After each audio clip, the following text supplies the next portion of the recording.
Break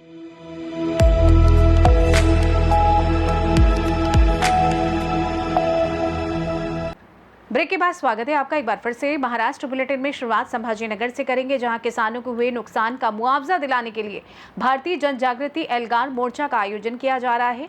साथ ही बात होगी अकोला की, जहां ज्योति कलश यात्रा का भव्य स्वागत किया गया। ऐसी तमाम खबरों पर करेंगे विस्तार से चर्चा। कन्नौज तालुका के किसानों को हुए नुकसान का मुआवजा दिलाने के लिए भारतीय जन जागृति एल्गार मोर्चा का आयोजन किया जा रहा है।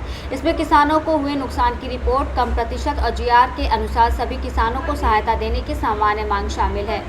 पूर्व विधायक हर्षवर्धन दादा जाधव ने पदयात्रा के माध्यम से मांग की है कि सरकार किसानों को तुरंत आर्थिक सहायता देने की घोषणा करे।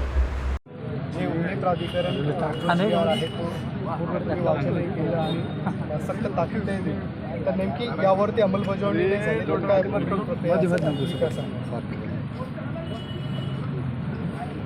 त्यांनी आता सांगितलंय की आम्ही ते करतो, तुम्ही पण पाहिजे करायला हवं, कारण सरकारी जी आर आहे। एवढंच नाही, मुख्यमंत्र्यांचं पण त्याच्यामध्ये आहे। मग हे सगळं आहे आणि करायचं आहे आणि केलं नाही तर मग काय करावं लागेल असं तुम्ही मला विचारताय। तर जे जे करेल ती जनता करेल, कारण संविधानाला पायदळी तुडवतायत, ज्यांचं काम संविधान संरक्षण हे आहे।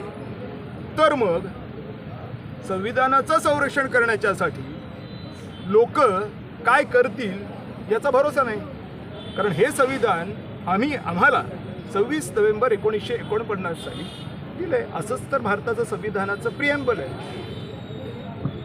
त्यामुळे डॉक्टर बाबासाहेब आंबेडकरांचं संविधान ऐकणार नसतील तर लोक यांचं काय करतील हे मी कसं सांगू शकतो। लोकांना स्वतःला जर का नाही पडलेली तर कोणालाच पडलेली नाही, आणि लोकांना पडलेली असेल आणि हे संविधान पायदळी तुडवत असतील तर मग संविधानाच्या संरक्षणासाठी लोकांनी उतरलं पाहिजे आणि यांना पायदळी तुडवलं पाहिजे।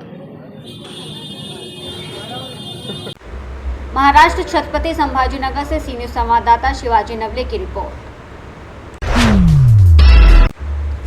हरिद्वार स्थित शांति कुंज से सिद्ध हिमालय की अग्नि से प्रज्वलित और 100 वर्षों से निरंतर जलती अखंड ज्योति शांति कुंज हरिद्वार से मूर्तिजापुर तालुका पहुंची, जहां कलश यात्रा का स्वागत किया गया।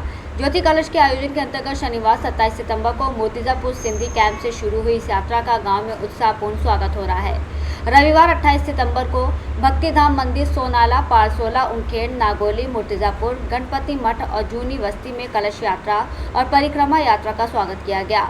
सोमवार 29 सितंबर को श्रद्धालुओं ने हाटगांव, अरखेल, लसनापुर में भी पूजा अर्चना और दर्शन किए। वहीं मंगलवार 30 सितंबर को कंजरा, धनोरा, शेरवाड़ी, सेलू, वेताल में कलश यात्रा का स्वागत किया गया। बुधवार 1 अक्टूबर को ब्राह्मी, हिरपुर, चिखली, कदवी, गाजीपुर में यात्रा धूमधाम से मनाई गई। वहीं गुरुवार 2 अक्टूबर को गाजीपुर से अकोला की ओर प्रस्थान कर यात्रा का समापन होगा। आयोजक कोमल प्रसाद गौतम, प्रज्ञापुत्र शांति कुंज हरिद्वार और रामगोपाल धुर्वे ने इस आयोजन की जानकारी दी।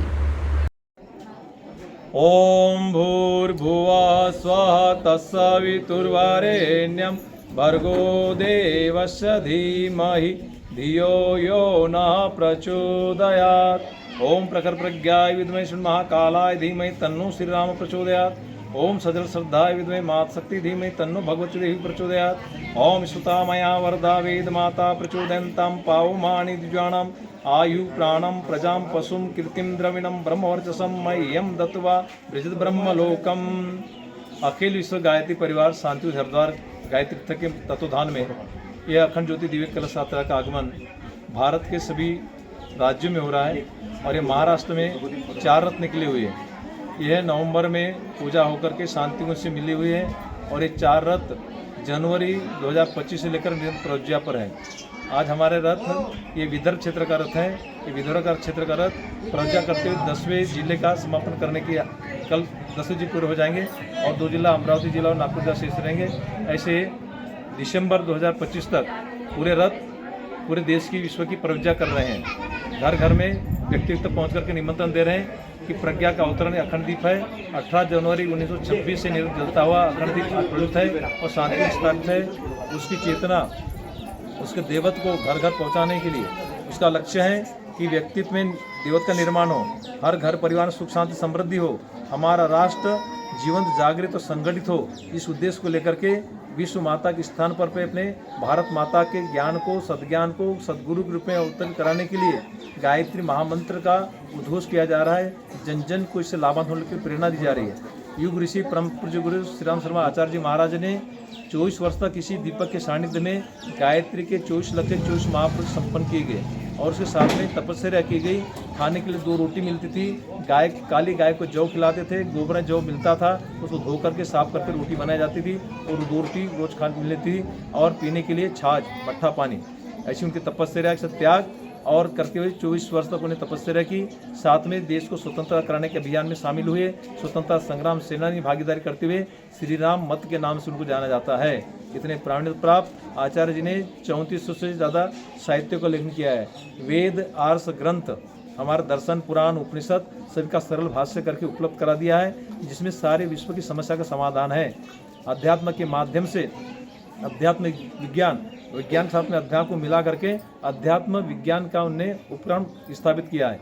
अपने जीवन में सिद्धांत को, आदर्श को, ज्ञान को अवतरित करके व्यवहार में उतार करके सिद्धांत रूप में उसको प्रस्तुत किया है। उसका प्रमाणीकरण करने के लिए व्यासपीठ के माध्यम से ब्रह्म वस्तु संस्थान की स्थापना की, जिसमें मनुष्य बड़े प्रबुद्ध लोग आकर के वहाँ रिसर्च करते हैं और रिसर्च के माध्यम से गायत्री मंत्र क्या है, गायत्री यज्ञ क्या है, हमारी जड़ी बूटी में क्या प्राण है, हमारे मंत्र शक्ति पर्यावरण का होता है, पर्यावरण की वृष्टि कैसे होती है, पंचतत्व का परिशोधन कैसे होता है, जल, वायु, अग्नि, अंबर, आकाश, हमारे यज्ञ से, हमारे मंत्र जाप करने से क्या प्रभावित होते हैं, इसका प्रत्यक्ष प्रमाण वहाँ पर बनो संस्थान मिलते हैं। और गायत्री तीर्थ शांति हरिद्वार संपूर्ण देवत का एक केंद्र बनाया हुआ है। उस तीर्थ में संपूर्ण तीर्थ और संपूर्ण देवात्मा हिमालय की सर्व गुफा, कंदरा से लेकर कैलाश से मानसरोवर से लेकर के गंगा सार तक का पूरा तीर्थ वहाँ स्थापित कर दिया गया है। इसलिए सभी भावनाशीलों, देश के विदेश के सभी भावनाशीलों को वहाँ पर आमंत्रित किया जाता है कि वहाँ का आकर तीर्थ सेवन करें और वहाँ पर जीवन जीने की कला सिखाई जाती है। वहाँ पर देव संस्कृत विश्वविद्यालय के नाम से एक तक्षशिला नालंदा की स्तर की